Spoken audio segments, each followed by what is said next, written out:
នេះគឺជាវិជាមន្តអាគមដ៏សាហាវនិងងឹតបំផុតនៅប្រទេសថៃ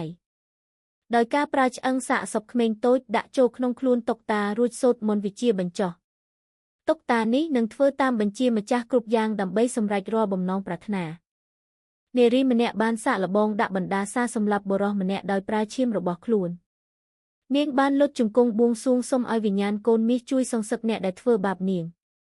ជាលទ្ធផលបុរសម្នាក់នោះបានស្លាប់យ៉ាងអាថ៌កំបាំងនៅថ្ងៃបន្ទាប់នារីម្នាក់នេះឈ្មោះឈៀវមីនាងគឺជាមិត្តសម្លាញ់របស់តារាល្បីឆេវហ្វេងពួកគេទាំងពីរធ្លាប់ត្រូវបានគេដាក់ថ្នាំនិងថតវីដេអូអាស្រូវនៅក្នុងកម្មវិធីជប់លៀងមួយ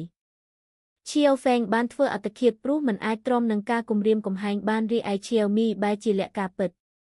ក្រោយមកឈៀវមីបានចូលរួមប្រកួតច្រៀងប៉ុន្តែនាងមិនបានទទួលចំណាត់ថ្នាក់លេខ1ឡើយ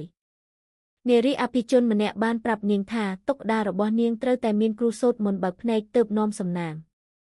ឈៀវមីបានទៅរកគ្រូមន្តអាគមម្នាក់ដើម្បីធ្វើពិធីហៅព្រលឹងដាក់ក្នុងតុក្កតានោះ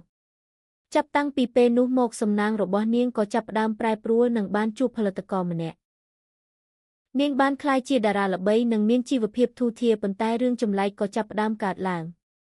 នាងចាប់ផ្ដើមមើលឃើញព្រលឹងខ្មោចឆេវហ្វេងលេចមកលងបន្លាចគ្រប់ទីកន្លែងនាងទទួលបានកម្រងផ្កាសុកនិងសារគំរាមពីក្រុមបុរសដែលធ្លាប់ធ្វើបាបនាងកាលពីមុនដោយភាពភ័យខ្លាចនាងបានទៅរកគ្រូមន្តអាគមម្ដងទៀតដើម្បីប្រើមន្តអាគមខ្មៅសងសឹកនាងបានប្រើរូបថតស្រូវដើម្បីដាក់បណ្ដាសាឲ្យពួកគេស្លាប់យ៉ាងវេទនាបំផុត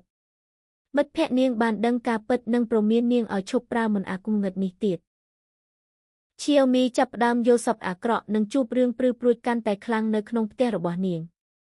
បន្ទាប់ពីស្រូវទាំងអស់បានស្លាប់នាងក៏បានរកឃើញឧបករណ៍លួចស្ដាប់នៅក្នុងតុក្កតានោះការពិតអ្វីគ្រប់យ៉ាងគឺជាផែនការរបស់គ្រួសារឈៀវហ្វេងដើម្បីតាមរកការពិតពីមាត់ឈៀវមីឈៀវមីបានដឹងការពិតរួចក៏សម្រេចចិត្តលោតចុះពីលើអគារសម្លាប់ខ្លួនតាមឈៀវហ្វេងទីបញ្ចប់គ្រួសាររបស់ឈៀវហ្វេងក៏ត្រូវប្រឈមមុខនឹងច្បាប់ចំពោះសកម្មភាពសងសឹករបស់ពួកគេ